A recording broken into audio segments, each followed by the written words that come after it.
but I am fascinated by this idea that eventually I'm going to find that quality that I don't possess, but that I believe that certain people must.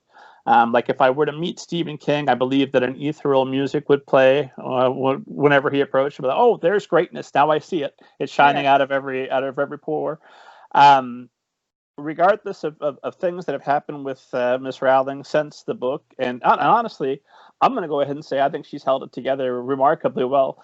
For considering writers don't want to necessarily become that famous, I wish she was being more responsible, and I have hope that she'll evolve and she'll come back. But at that time, you're already a fan, and I assume you're talking to her, or at least you're aware of her because Arthur is talking to her. Did you notice anything specific about her that is not true of other writers? The thing I would say that always struck me about her as a writer when we were going through the editorial process was that she was somebody who knew exactly what she wanted. Like she, in the sense that she had a complete vision of the work from beginning to end. Like she knew what the story was going to be. She knew what all the plot developments would be. And like there were times in book 5 we'd say like, oh, could we cut this? And she says, no, that'll be important to book 7. You know, and it's and the I will say that's the Harry Potter series, the longest series I've ever worked on. I've never worked on another 7-book series, but that level of control of your material and of your vision, and knowing how important everything is, and also what is contributing to the. I'm going to keep coming back to this facts and feelings thing.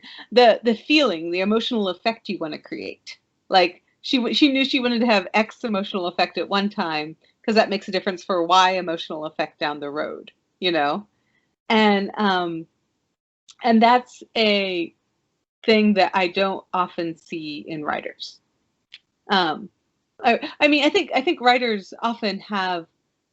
I mean, by the time I was working with her, she was on book 5 of the series. So, or the time I was seeing her the time I was seeing her at work editorially, she was on book 5 of the series. So, but that's so it takes. I think that's a thing that writers gain through experience. Like that you by writing a lot and seeing what works and what doesn't, and gaining confidence in yourself and mastery over your material.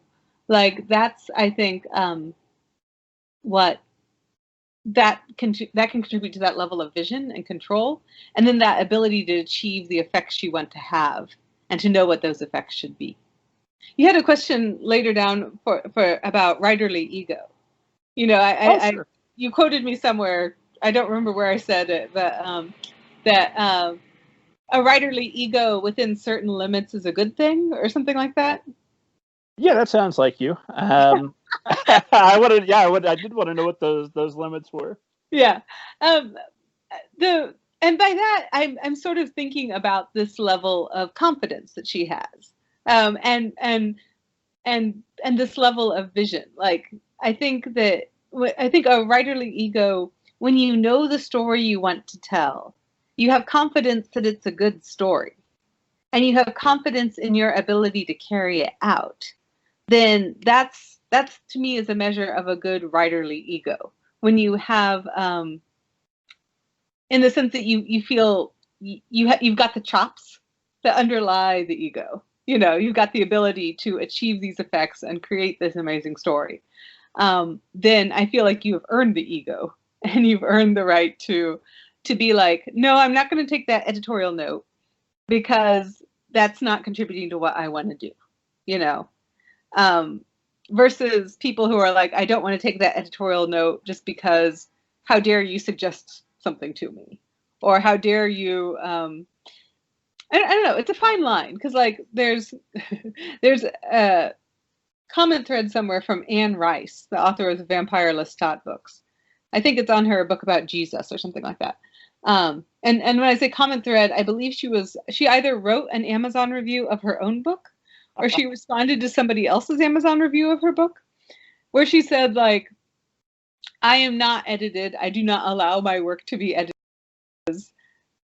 because my work is perfect, or something, as it comes.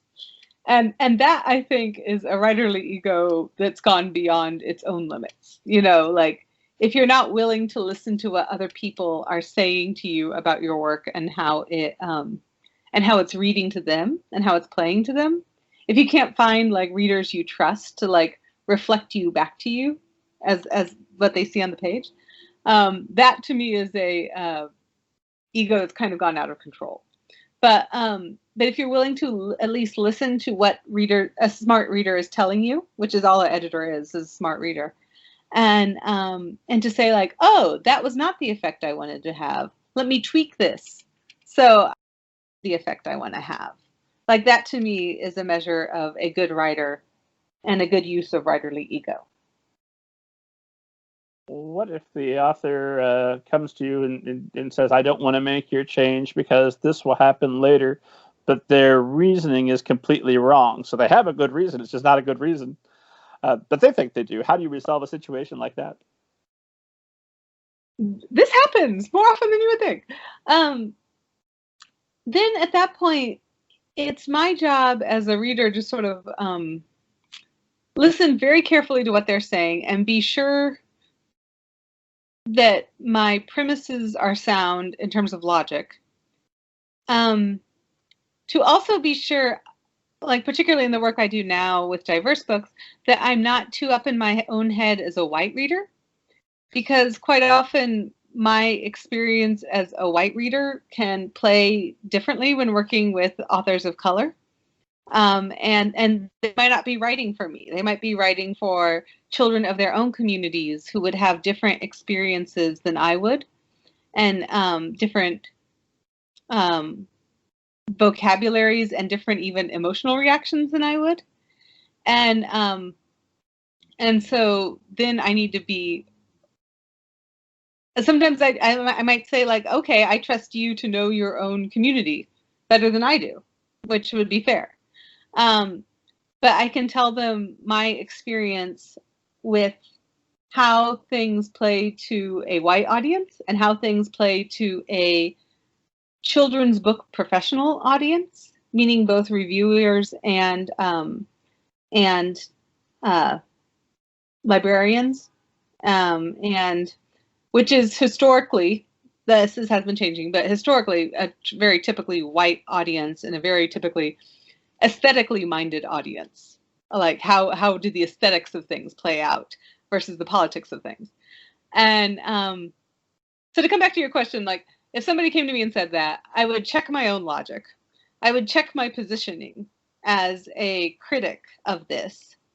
I would listen very carefully to what they have to say, because if they're a good writer, then they clearly know their own mind. And then I would do my best to either let it go or meet them in the middle, or maybe get feedback from maybe get input from other readers. You know, like if it's something that it's like a obvious logical flaw, or what seems to me like an obvious logical flaw, it might be useful to have somebody else read it and see if they also pick up on it. Is this a problem that's going to be a problem for a lot of readers? Or is it just a problem for me because like I notice things like X, Y, Z, and I notice sequences in a way that other people don't notice sequences or something.